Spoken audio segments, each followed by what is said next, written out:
सफन्या अध्याय 1 यहुदाचा राजा आमोन याचा पुत्र योशिया याच्या कारकिर्दीत सफन्या बिन कुशी बिन गदल्या बिन अमर्या बिन हिजकिया याला परमेश्वराचे वचन प्राप्त झाले ते हे, मी भूपृष्ठावरून सर्व काही निखालस नाहीसे करीन असे परमेश्वर म्हणतो. मी मनुष्य व पशु नष्ट करीन. मी आकाशातले पक्षी, समुद्रातले मासे, दुर्जन व त्यांचे अडथळे नाहीतसे करीन. भूपृष्ठावरून मानव नाहीतसे करीन असे परमेश्वर म्हणतो. मी आपला हात यहुदावर, यरुशलेमेच्या सर्व रहिवाशांवर चालवीन. या स्थलातून बाल मूर्तीचे शेष नाहीतसे करीन आणि मूर्तीचे पुजारी व याजक यांचे नावही नाहीसे करीन. जे धाब्यावर आकाशातील सैन्याची पूजा करीतात, जे उपासक परमेश्वराची शपथ वाहतात व मिल्कोम मूर्तीचीही शपथ वाहतात, जे परमेश्वरापासून परांगमुख झाले आहेत, ज्यांनी परमेश्वराचे चरण धरिले नाहीत व त्याचा शोध केला नाही, त्यास मी नष्ट करीन. प्रभू परमेश्वरापुढे तुम्ही मौन धरून राहा, कारण परमेश्वराचा दिवस येऊन ठेपला आहे. परमेश्वराने यज्ञबलीची सिद्धता केली आहे. त्याने आपल्या आमंत्रितास पवित्र केले आहे. परमेश्वराच्या यज्ञसमयी असे होईल की सरदार, राजपुत्र व ज्या सर्वांनी परदेशी पोशाख चढविला आहे त्यांचा मी समाचार घेईन. त्या दिवशी जे उंबरठ्यावरून उडी मारून आपल्या प्रभूचा वाडा बलात्काराने व कपटाने भरून टाकितात, त्या सर्वांचा समाचार मी घेईन. त्या दिवशी मासळी दरवाजातून ओरडण्याचा आवाज होईल. दुसऱ्या पेठेतून आक्रंदन होईल व टेकड्यांवरून मोठा धडाका उडेल असे परमेश्वर म्हणतो. मक्तेशच्या रहिवाशांनो, आक्रंदन करा, कारण कनानाचे सर्व लोक नाश पावले आहेत. चांदीने लादलेले सर्व नाश पावले आहेत. त्या समयी असे होईल की मी दिवट्या घेऊन यरुशलेमेची तपासणी करीन व जे खाली गाळ असलेल्या द्राक्षारसासारखे मंदावले आहेत आणि आपल्या मनात म्हणतात की परमेश्वर बरे करीत नाही व वाईटही करीत नाही, त्यांचा मी समाचार घेईन. त्यांचा माल लुटला जाईल. त्यांची घरे उजाड होतील. ते घरे बांधितील, पण त्यात वसणार नाहीत. द्राक्षीचे मळे लावितील, पण त्यांचा द्राक्षारस पिणार नाहीत. परमेश्वराचा मोठा दिवस समीप आहे. तो येऊन ठेपला आहे. वेगाने येत आहे.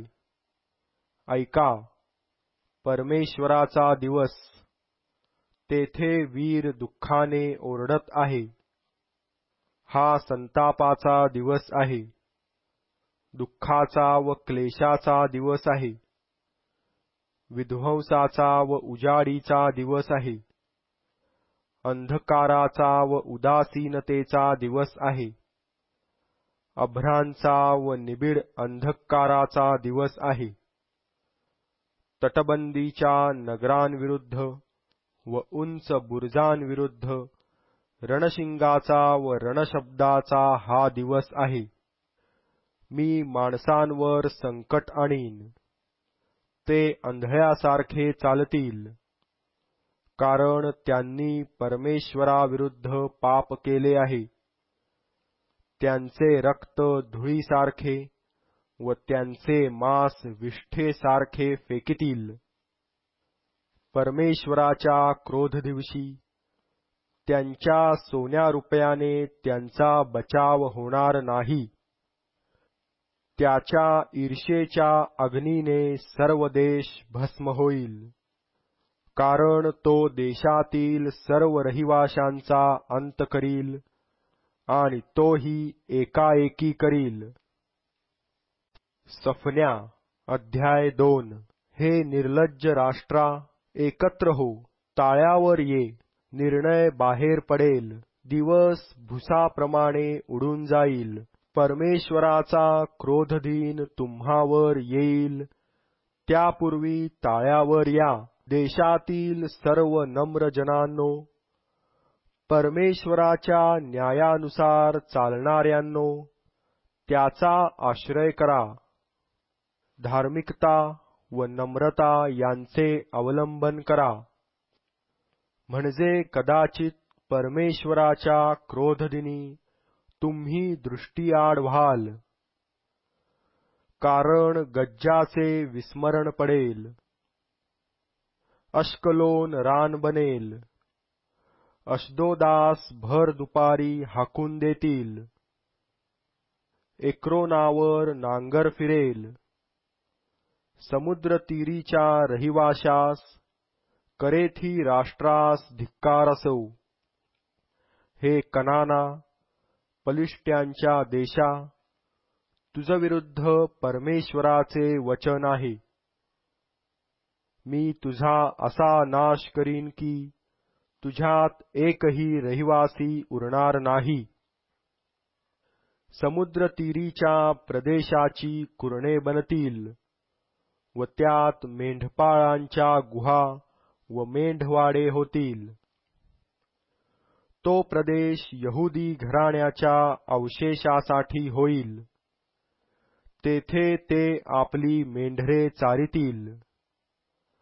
अश्कलोनाच्या घरातून ते संध्याकाळी बिऱ्हाडास राहतील, कारण परमेश्वर त्यांचा देव त्यांना भेट देईल व त्यांचा बंदिवास उलटवील. यवाबाने केलेली निंदा मी ऐकली आहे. अम्मोन वंशजांनी केलेली निर्भत्सना मी ऐकली आहे. त्यांनी माझ्या लोकांची निंदा केली आहे आणि त्यांच्या सरहद्दीवर त्यांनी आपल्या महत्वाचा तोरा मिरविला आहे. म्हणून सेनाधीश परमेश्वर, इस्रायलाचा देव, आपल्या जीविताची शपथ वाहून म्हणतो, मोवाब सदोमासारखे निश्चये होईल. अम्मोन वंशज गमोऱ्यासारखे होतील. खाजकुयरीचे वतन व मिठागर ही सर्व काळ वैराण होतील. माझ्या लोकांचे अवशिष्ट जन त्यास लुटितील. माझ्या राष्ट्राचे अवशिष्ट राहिलेले लोक त्यांचा ताबा घेतील. त्यांनी सेनाधीश परमेश्वराच्या लोकास तुच्छ मानिले व त्याजवर तोरा मिरविला, म्हणून त्यांच्या गर्वाचे त्यास हे प्रतिफळ मिळेल. परमेश्वर त्यास भयावह होईल. पृथ्वीवरच्या सर्व दैवतांचा तो क्षय करील.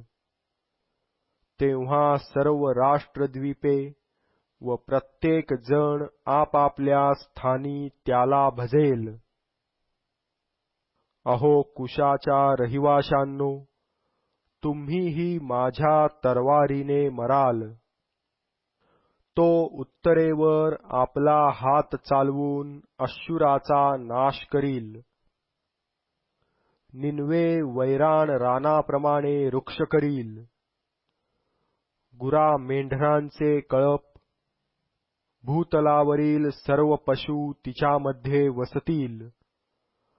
पाणकोळी व साळू तिच्या खांबांच्या शिरोभागी राहतील. त्यांचे घुमणे खिडक्यातून ऐकू येईल. उंबरठे ओस पडतील, कारण त्याने गंधसरूचे लाकूडकाम उघडे केले आहे.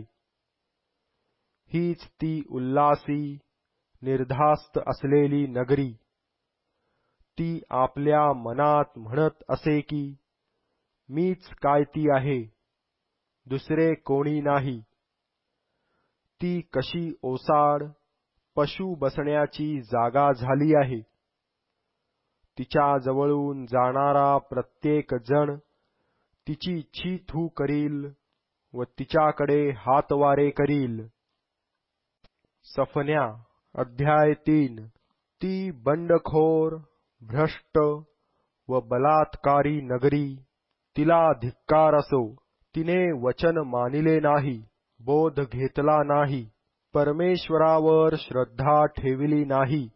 ती आपल्या देवासमीप आली नाही. तिच्यातले तिचे सरदार गर्जना करणारे सिंह आहेत.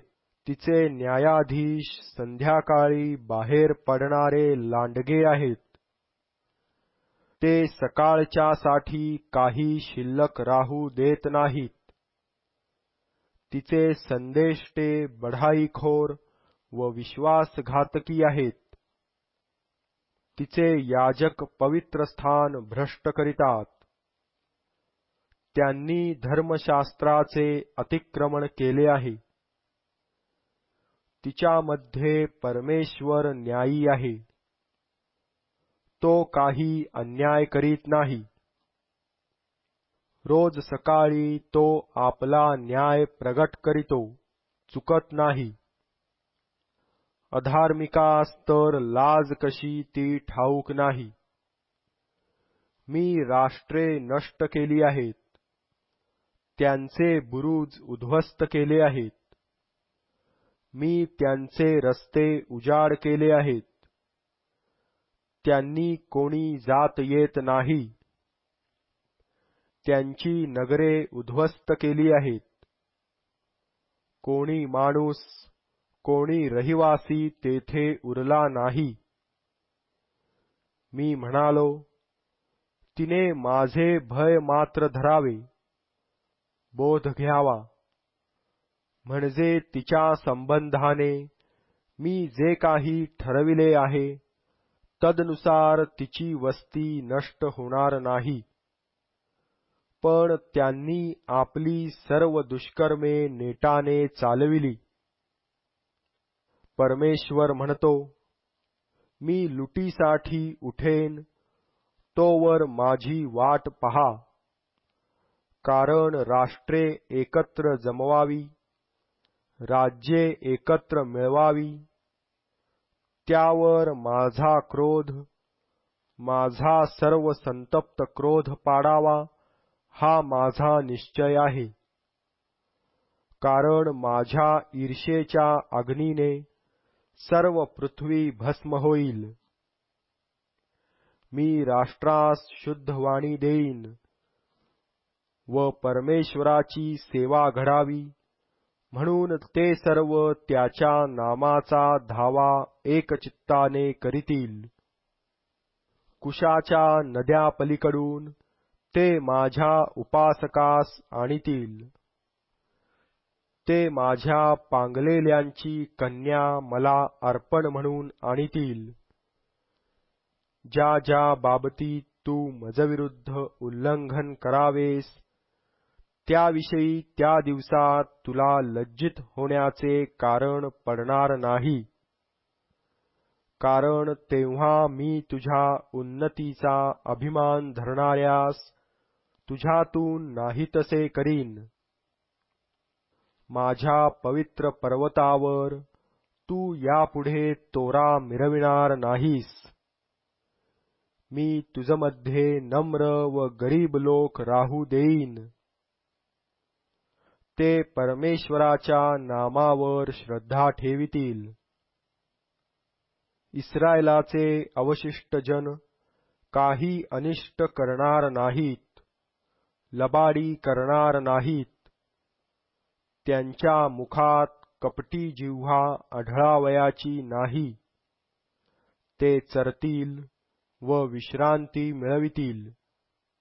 कोणी त्यास भेवडावणार नाही.